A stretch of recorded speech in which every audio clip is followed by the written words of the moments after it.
Good evening, everyone, and welcome to the launch of the 2022 lecture series for the Barbados Museum and Historical Society, the University of the West Indies, and in partnership with the Embassy of Argentina to Barbados.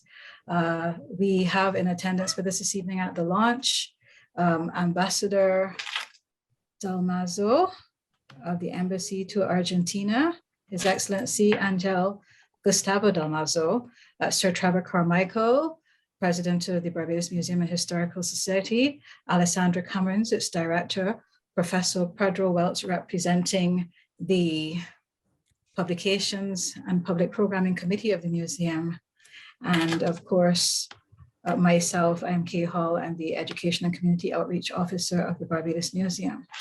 So first, let us have some welcome remarks from Alessandra Cummins, Director of the Barbados Museum and Historical Society. Oh, I neglected to mention the name of the lecture series. I am so sorry. The name of the lecture series for this year, of course, is The Road to the Republic, Exploring 400 Years of a Political Experience. Over to Ms. Alessandra Cummins. Thank you, Kay, for the opening, and I want to first of all offer my special greetings, Your Excellency, Ambassador Dalmazo, Sir Trevor Carmichael, President of the Council of the Barbados Museum and Historical Society, Professor Welch, editor of the Journal of the Barbados Museum and Historical Society and representative of the University of the West Indies at Cave Hill, essentially the museum's principal partner in the conceptualization, development, dissemination, and execution of this annual lecture series, which is a key event on the calendar of the museum. So, having said that, it is my pleasure to welcome you all to the launch of this year's annual lecture series, the theme and the speakers of which will be introduced to you in much more depth by Professor Welch. But I have just a few remarks to offer at this particular time. Stuart Hall once observed that people are not only legal citizens of a nation, but they participate in the idea of the nation as represented in its national culture. And one key notion about a nation is that it should have a history, a national narrative to which all citizens subscribe. In this context, we are adding to that narrative with the debate around how and why and when a nation becomes a republic. On the 30th of November 2021, Barbados then took the step, having announced it the year before, that Barbados would become a parliamentary republic within the Commonwealth, but with a Barbadian as the non-executive head of state. At that time, the Barbados Museum had developed a special exhibition, which is still on, called The Road to the Republic, exploring 400 years of a political experiment. Now, within this year of Barbados's first becoming a republic, this exhibition presented a comprehensive political history, which led to the momentous achievement of this particular status. And it also explores across the centuries the debates on republicanism through the examination of commission reports, speeches, and committee proceedings, and takes our audiences on a 400-year journey to Barbados's political evolution. This was one emanation from the museum, but as I said, this annual lecture series was also a moment of critical reflection on the nation's historical development.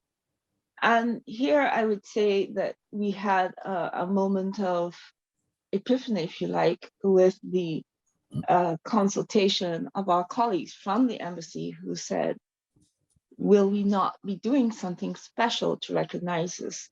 And we would like to propose a lecture series. So said, so done, and here we are. At this point in time, I'd like to to turn to remember the words of the recently deceased poet laureate for Barbados, I would say, George Lamming. He asked in his famed In the Castle of My Skin, though in another context, was it like that with other people? Life went on flowing happily or stupidly like a sea, while here in one spot, something tremendous was happening. Or perhaps even more germane to this particular moment, he also opined that it didn't seem like I could know it until I had lived it. Essentially, this lecture series and the exhibition that I have just discussed are an opportunity to know it while we live it. And I look forward to hearing more on the series as we take this opportunity to explore the state of republicanism, what it has meant in the past, what it could have been, but what it now means to so many Barbadians, both at home and abroad. Thank you. Thank you very much, Ms. Cummins, for those wonderful words of welcome. We would like at this time to introduce Professor Pedro Welch, who is both the editor of our journal as well as the representative of our publications committee this afternoon in the absence of its chair, as well as the University of the West Indies, our principal partner in the lecture series. Professor Welch. Thank you very much. It is my pleasure, my distinct pleasure to be here this evening. I represent, of course, the chair, Dr. Henderson Carter, and I'm very pleased to be able to say something this evening about the proposed lecture series. But before I go, I give you that information, permit me to also acknowledge the presence of those who are with me here on this at this discussion and panel. Muy buenas tardes, Alain Bardot. Es muy placer, ¿no? Encontrarte. Okay, bueno. I also noticed Madam Director of the Barbados Museum. I also noticed the President, Sir Trevor Carmichael, and all others who are here. All protocols, I assume, have now been acknowledged and put in place.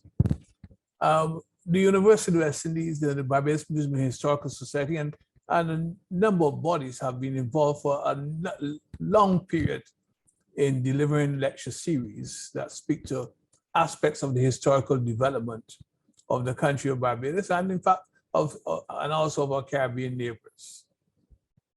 Several years ago, there was a series known as the Emancipation Lecture Series that caught the attention of the public and led to a number of publications. Since those early days, there have been a number of lectures which have been given by various historians and other experts, which cover, as I said, aspects of our history. Recently, we had a series on migration, the whole question of migration. And now, today, we're dealing with another very important development in the history of Barbados, our lecture series entitled The Making of the Republic, exploring 400 years of a political experiment. And it is particularly important for us to note this very long time period. You might well be asking, why would we be wanting to be commemorating a 400-year period?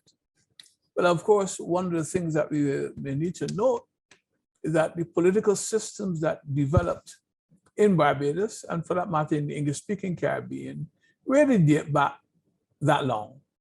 In the case of Barbados, and this will be the subject of one of the lectures that we will be having, there is what is called the Oistins Charter.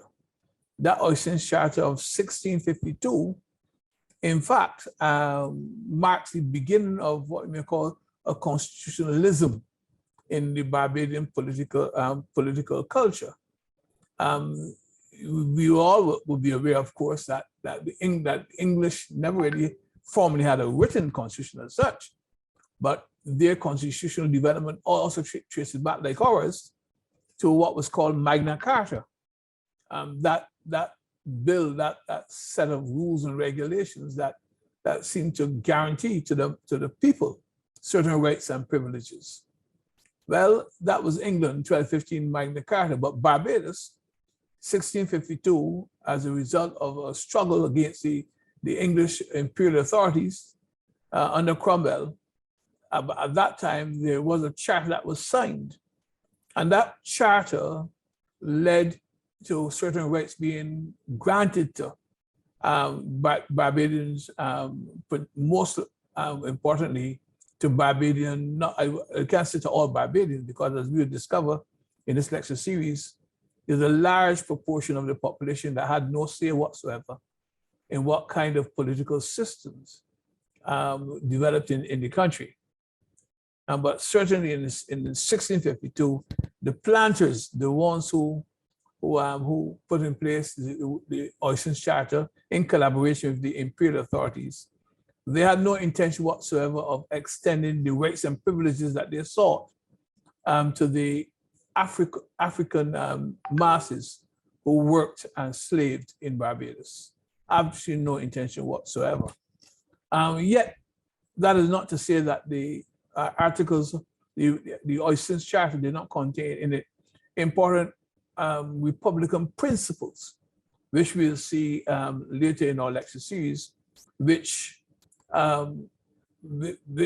speak to the kind of system that developed in the later years, and certainly speak even to the development of Republican status not too long ago. So here we are, this lecture series, beginning in fact with that 400-year ago look at the development of certain constitutional principles in Barbados. We have a lecture delivered by yours truly, which will be looking at not only the question of the Oyston's Charter, but looking at the other developments. For example, there's the so-called Confederation rights in Barbados. And then we move beyond that, that's in 1876. And then we move beyond that to the 1930s, when as a result of civil disturbances in Barbados, we get a new development where the franchise is extended. And then, of course, we move past that, we get to the period of independence. And then finally, we get now to the period where we have proclaimed a republic.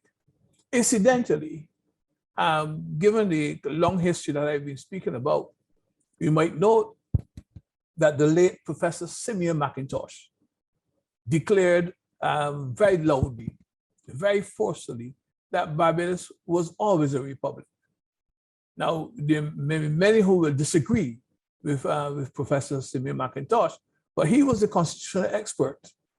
And he said that basically what we had in Barbados, even just before we had proclaimed a republic, we really had was a system in which sovereignty, true sovereignty, really rested in Parliament, the representatives of the people.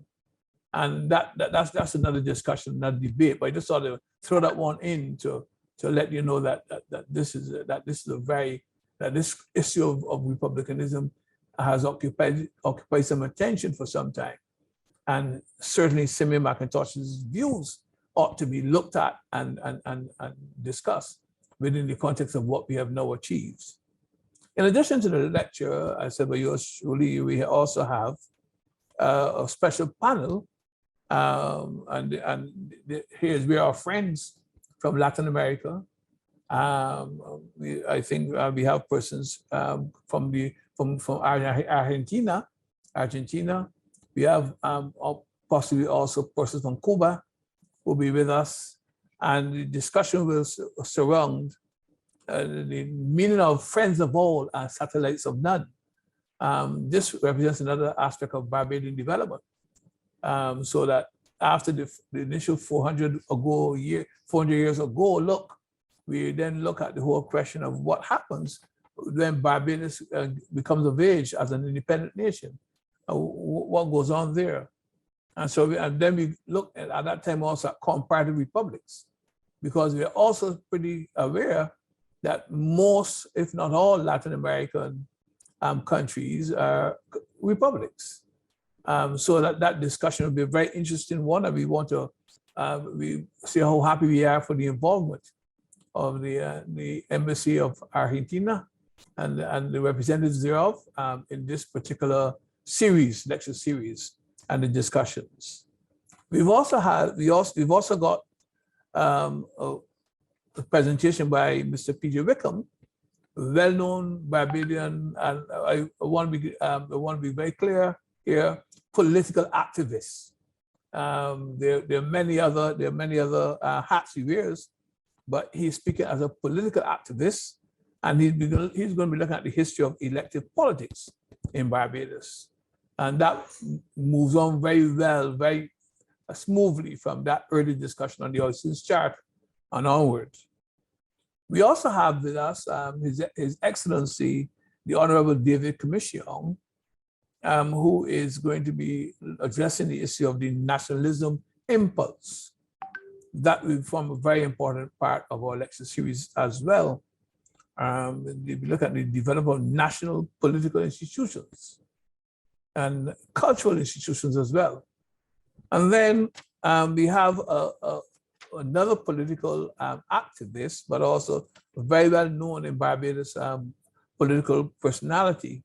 That is a lady with a doctorate in political science, Dr. Christina Hines, who is going to take us into a very narrow, introspective look at the meaning and significance of republicanism. And she's going to touch on the issue of public opinion and concepts of the republic. I'm saying to you that you need to get ready for the blast off. You need to get ready for the rockets moving off. This lecture series promises to be an exciting one, a stimulating one. And as if we didn't have enough of a discussion already, we're moving from that discussion with Dr. Christina Hines immediately to Dr. Jeff Cumberbatch. Dr. Jeff Cumberbatch, a legal luminary, former dean of the Faculty of Law of the University of the West Indies. I believe now also one who is fully into the judiciary. He is going to be looking at the whole question of constitutional reform in Barbados. Personally, if I were drafting this, I would say constitutional reforms, because over the years I would pluralize it. There have been some reform of various kinds that have taken place. And that also promises to be particularly important, because if I know Dr. Jeff Cumberbatch well, he is one who is very well connected with information on the legal niceties that are involved in the whole question of constitutional building in Barbados. That is another very interesting one. And then we have also to present to us, we may call him the king of historians in Barbados and the Caribbean, if not in the world. And I'm referring to, of course, to Sir Hilary Beckles, Vice Chancellor of the University of the West Indies, former principal of the University of West Indies Cayfield campus, and one who is known across the world for a magnificent series of books.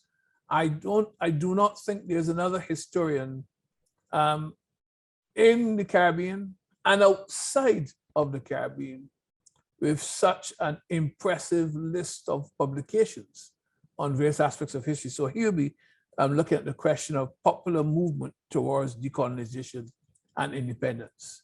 This, ladies and gentlemen, then is a snapshot, a synopsis of this lecture series. Remember that we're looking at the making of the Republic, exploring 400 years of a political experiment.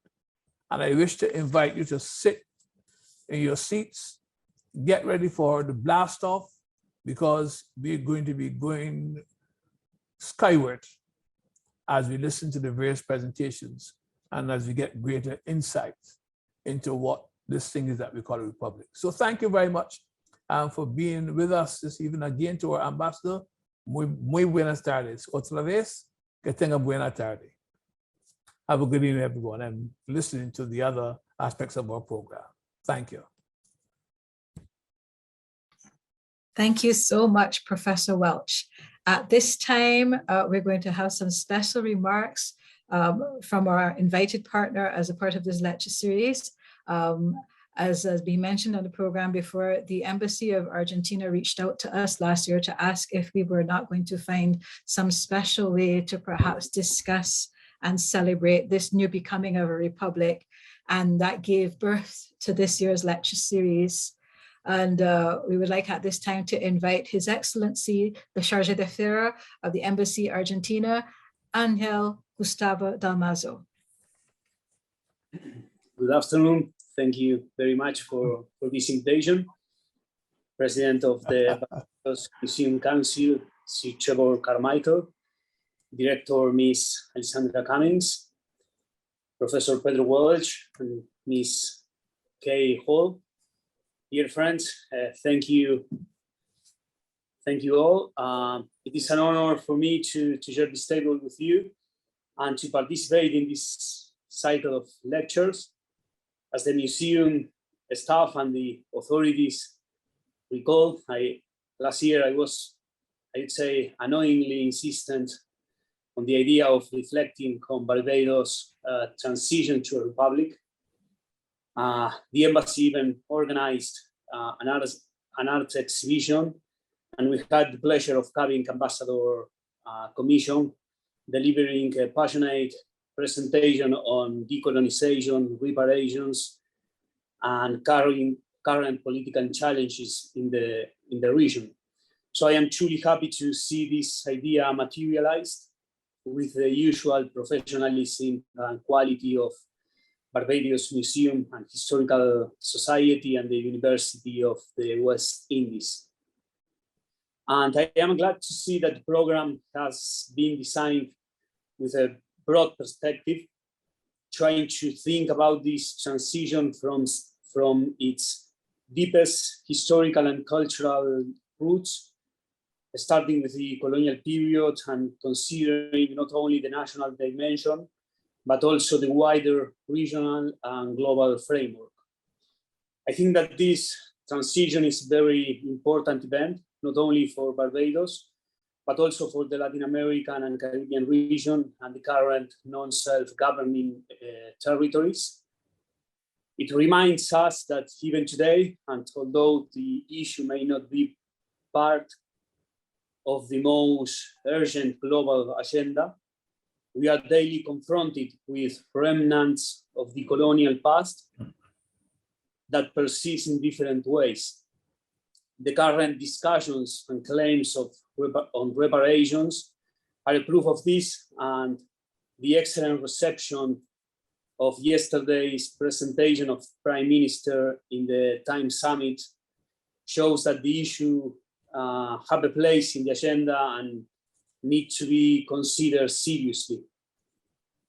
And of course, all these issues are particularly interesting for my country, given that, as you may know, part of our own national territory is still under the control of a foreign country. So in that sense, I believe that there are many lessons to be learned from this transition to the Republic, which is a milestone in the long historical process, in this political experiment, as the title of the series suggests. So I congratulate the museum and the university then for organizing this timely cycle of lectures that I believe will help us to put these times we have the honor of living in into a historical and political perspective. So thank you all, and I really look forward to all the presentations. Thank you very much and good afternoon. Thank you. I'm sorry, Ms. Hall, I think that you are silenced. Okay, you're muted. My apologies, everyone. I clicked that button like 3 times. Thank you so much, Ambassador. At this time, I'd like to introduce Sir Trevor Carmichael to make some special remarks about this year's lecture series.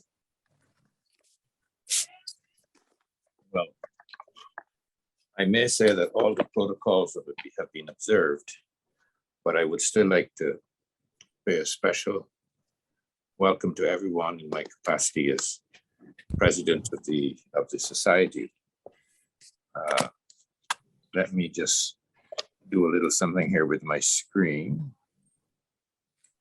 Well, yeah, thank you. There we are.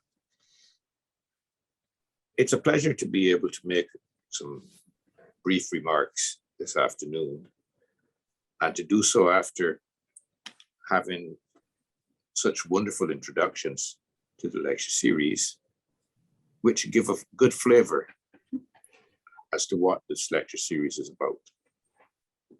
Let me, in my own right, say that it plays a significant intellectual and cultural role in the fabric of Barbadian society and Barbadiana as a whole. It seeks so often to be educational as well as to be informative. And it seeks not to proselytize or indeed to be prosaic, but it seeks to be punctuated with the precision of thought and the prescription which any true intellectual discourse should seek to attain and to obtain. I was very intrigued by all of our speakers and the director, and indeed our lecture series director, Sandra Cummins, and Professor Emeritus Pedro Welch, gave an interesting perspective in terms of the rise to republicanism and how it would be covered within the series. And it took me back to some comments that I myself had made in a text, Barbados 50 Years of Independence, because in many respects, Barbados's independence in 1966 was essentially what I called then, and I call now, a preamble to republicanism. As early as 1660, one must remember that Barbados became the most densely populated space of its size of the English crown.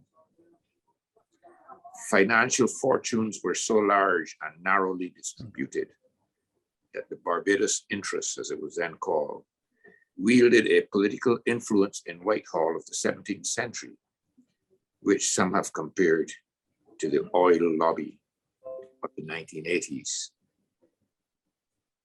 The island's level of organization and efficiency was not only unlike that of a well-functioning modern-day production plant, but it was essentially one which was a superior level of development for a landmass of a mere 166 square miles. I think that this led to a special confidence in local attitudes, but obviously to a continuing expansionist policy of great proportions.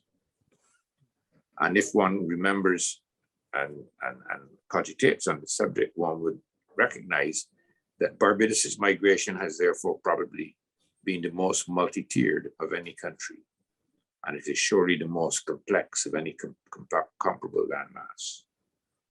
For not only did Barbados in the 17th century export those from the planter class who became the governors and the new business elites within the southern United States, we must never forget that, but it also provided the New York region with its religious cantors. Never forget that. Later in the 20th century, migration of workers, not dissimilar in many respects to those of the same time, went to the Panama Canal. And we know that story and the importance of that maritime causeway which they constructed. And migration has been also at the core of the Barbadian existence, be it to the US, Canada, or United Kingdom, as well as to the various territories within the Caribbean, where the Barbadian policeman, the Barbadian nurse, the Barbadian conductor, the Barbadian teacher, have become very key contributors to their respective societies. And while migration is not unique to Barbados, the character and complexity of the Barbadian migration is not elsewhere replicated, in my view.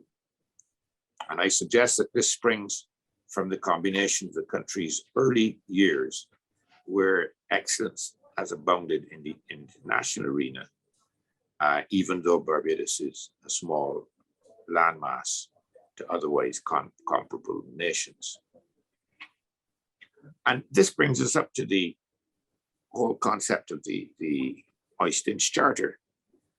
And it's not surprising that just prior to Barbados' formal independence in 1966, the then Prime Minister Errol Walton Barrow, in his landmark contribution during the independence debate, was at pains to differentiate Barbados from other countries which had experienced a colonial status.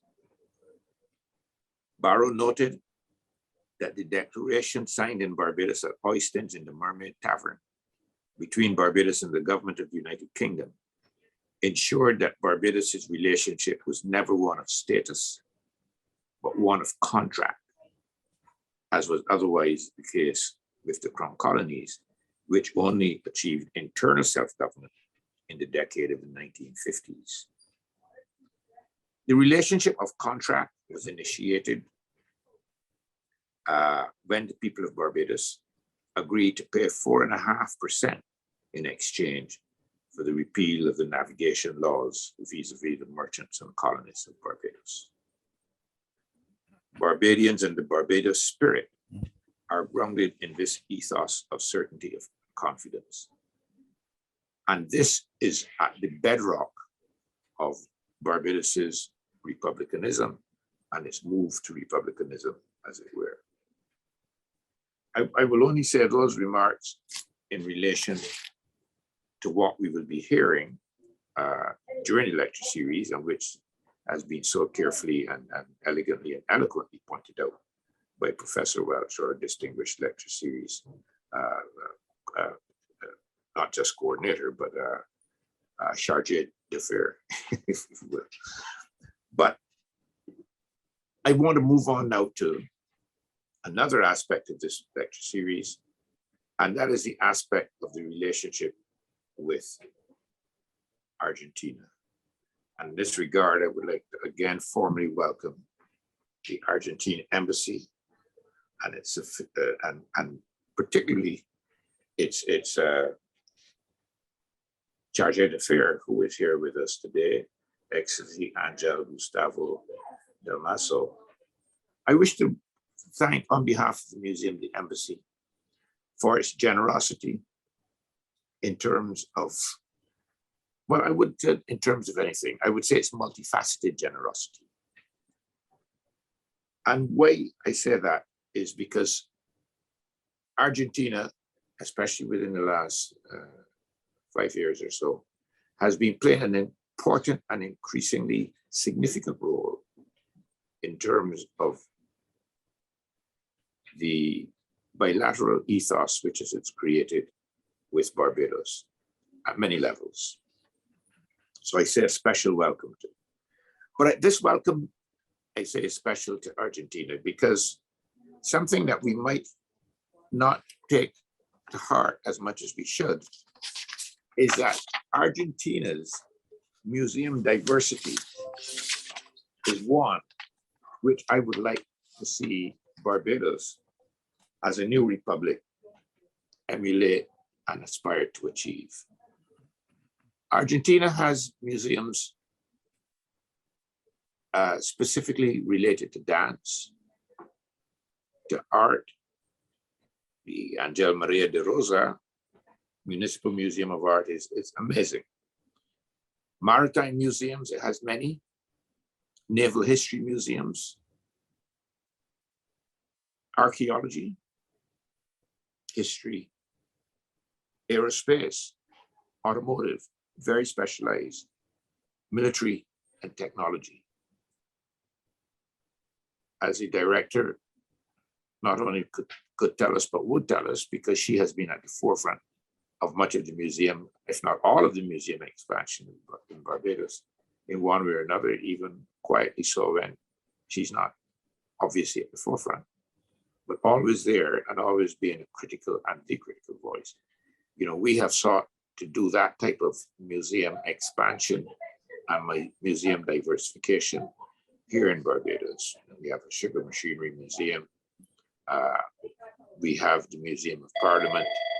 We also have the museum at the Central Bank, numismatic museum, and the new museum at the Central Bank itself.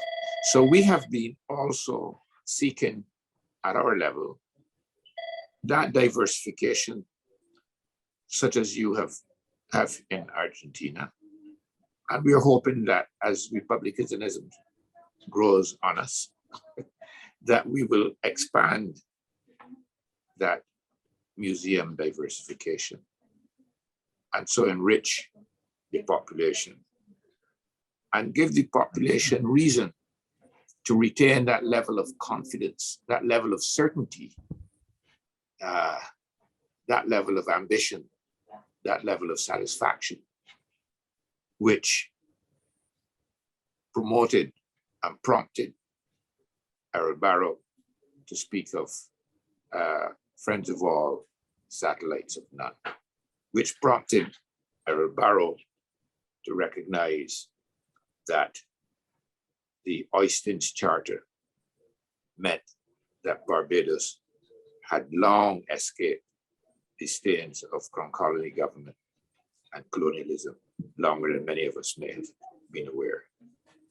I just want to welcome all of our speakers here today, and by extension to welcome our speakers who will be present during this lecture series. I have maybe gone on a little too long, but I have found that with these Zoom calls, they're good calls, they're good things to have, Zoom and Teams.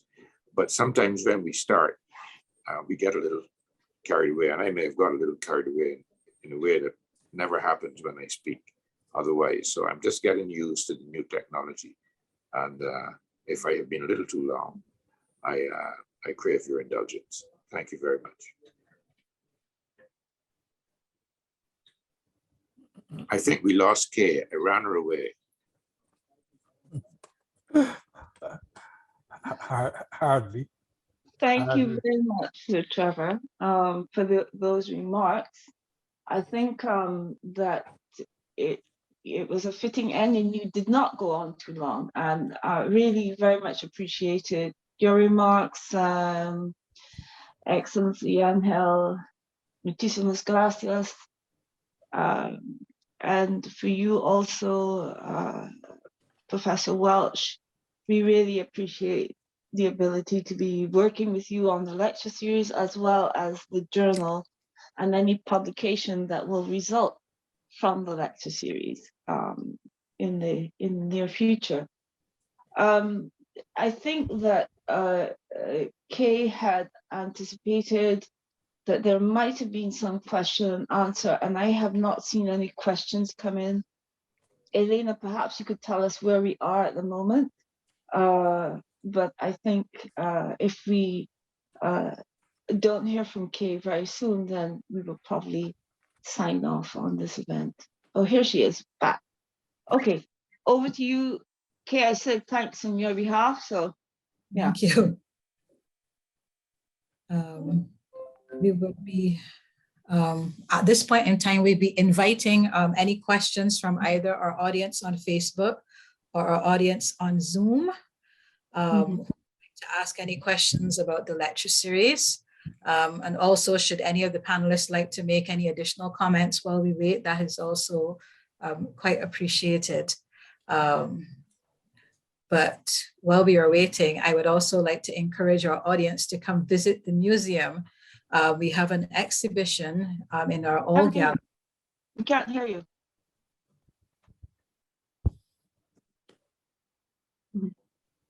Is that better? Hello? Yes, it is. Okay. I was inviting our viewers to visit the museum to view our companion exhibition. It has been up since independence last year, and it will be up until independence this year. Well, not independence, my apologies, Republic Day, I guess, or a little bit of both. But 30th of November to 30th of November, we have an exhibition called The Making of the Republic, which has quite a bit of our political history chronicled, the 400 years of our political history. But in addition, we have as a special feature the desk at which every sitting Prime Minister of Barbados has had in their office. It was donated by the current Prime Minister. But you can come see it, you can touch it, you can sit at it. It is a little unusual to be able to interact so closely with an artifact in a museum, but this one we have specially prepared so that there can be that interaction. So come see, come touch, come experience a part of your history, a part of our history. Would that be prophetic? If we touched it, I mean, would it suggest You that? never know. You never know. You never know. All right. Okay. I personally, I took a selfie of myself sitting at the desk and preserved it for posterity. And I think that once an opportunity exists, people should take advantage of it. Okay. It looks though as though we don't have any questions. Perhaps we have been quite thorough this evening. Elena, there is nothing on Facebook either? We do have something. We have a comment from Kathy Grant, who is watching from Toronto, Canada. She says, my dad, Owen Rowe, volunteered to fight for Canada in the Second World War and would welcome domestics in the late 50s and 60s. My parents were there at the independence in November 1966. Mine were too. Well, my grandmother and my mother and my dad were. My father left his shoes at the Garrison Savannah in mud, which is kind of a bit of a popular story told. Actually, speaking of which, though, we would also like to invite Barbadians far and wide who have memories of that very first independence stories, if they would like to write to us or put a note on our Facebook or on our Instagram. You can add the comments to our post about the Republic exhibition and share your stories of that very first independence. We would be really grateful and we would love to hear from you. Just permit me, if you will, just also to welcome our listener or watcher from Canada. When she mentioned Owen Rowe, it immediately brought some memories because he was a very good friend of my late father. My late father was Labor Commissioner for Barbados in the 1960s, and many of the persons who migrated from Barbados to Canada and also from Barbados to England came through the Labor Department. And that's another aspect of our history that hasn't really been, of which not much has been said. We have spoken about migration generally, but there was a very heavy involvement of the Labor Department in Barbados, which did quite a lot of work to assist our people to travel from here and then to settle. There was another gentleman, Danny Lewis, was another name who was connected with that as well. Buzz Jordan, a number of names, but I know that the name Owen, that name that was just given Rowe, that name is well known to many of the persons from that era. So we want to invite those persons who are in the diaspora. That's the Barbadian diaspora in Canada, in the United States, in South America for that matter, wherever they may be. I was recently in contact with a lady from Costa Rica, and there are many persons who are Afro-Caribbean persons, descendants of Afro-Caribbean migrants. And also we have some of our people in Suriname. I suspect that this lecture series will be of great interest to many of those, as I said, who are of the diaspora, the Barbadian diaspora overseas. So I really want to encourage them to tune in and listen in as that series is presented. Thank you. Thank you so much, Professor Welch. I would I would like to intervene as well, because this is a happy coincidence. Professor Pedro Welch, let me tell you that Owen Rowe, I met later in life when I was writing the book, Passport to the Heart. And he features significantly in the book. And I spent some time with him in Canada. And I actually left Barbados and to go to his funeral, because I was so moved by that gentleman. He a remarkable person. And as you said, Professor Pedro, he did wonders for nurses, for all kinds of people, of what we now call diaspora people in Canada. He is, you know, I think when the Republican story keeps being written, we have to recognize and remember people like Owen Rowe and those names that you call Darnley Lewis and some of those people, because they were stalwarts, literally stalwarts. So I'm so glad that his daughter is continuing the good work. I think she's in Toronto now, and is joining into our webinar or meetings here on the Zoom. Thank you. Thank you so much as well, Sir Trevor. We have a comment from Brenda Paris on Facebook. She says she's listening in from Barbados on her annual stay here, but she has ties with Montreal, and her grandparents migrated there in 1905. So this has been very informative for her. And I take that to mean that she's going to enjoy looking out and listening out for our lecture series as well. I'd like to put in just one more little plug for something else the museum is doing with regard to diaspora stories. Sir Pedro, Professor Welch mentioned that we have a lot of stories from across the diaspora that should be shared. We actually have a project called Barbados Beyond Boundaries. The website is barbadosbeyondboundaries.org, where Barbadians from across the diaspora can log in and upload and share the stories of their experiences with both migration and with living in other countries through the generations. So thank you so much. We don't appear to have any more questions. Can you repeat that, please? Can you repeat that? Barbados Beyond Boundaries, barbadosbeyondboundaries.org is the website. I can also put it in the chat for everyone to see, and Elena will put it on Facebook as well. Let me just do that very quickly. And Kay, might you mention our number 2 Canadian battalion? Those. Oh, yes. Mm-hmm. Oh, yes. We are also assisting the Canadian government with locating the descendants of the number 2 construction battalion, which would have operated in the First World War in Canada. We are attempting to find those descendants wherever they may be, but a quite large number of those soldiers would have come from Barbados and Jamaica, and Trinidad, I think, were the largest contingents. No, and Guyana, sorry, were the largest contingents, but there were a few from other parts of the Caribbean as well. But we are attempting to locate those soldiers. We have uploaded some of the soldier information to our social media pages so people can see the names of who they would have been related to, but we're attempting to find their descendants from wherever they may have turned up. The Canadian government is attempting to contact those persons, and basically they want to do an event where a formal apology is issued to those men for the treatment that they endured during the war at the hands of the soldiers with whom they would have been fighting. They experienced quite severe racism, but the Canadian government is attempting to make amends to their descendants, so we're assisting with that search. You can check our Facebook pages for some of that information which has been shared, and more will come.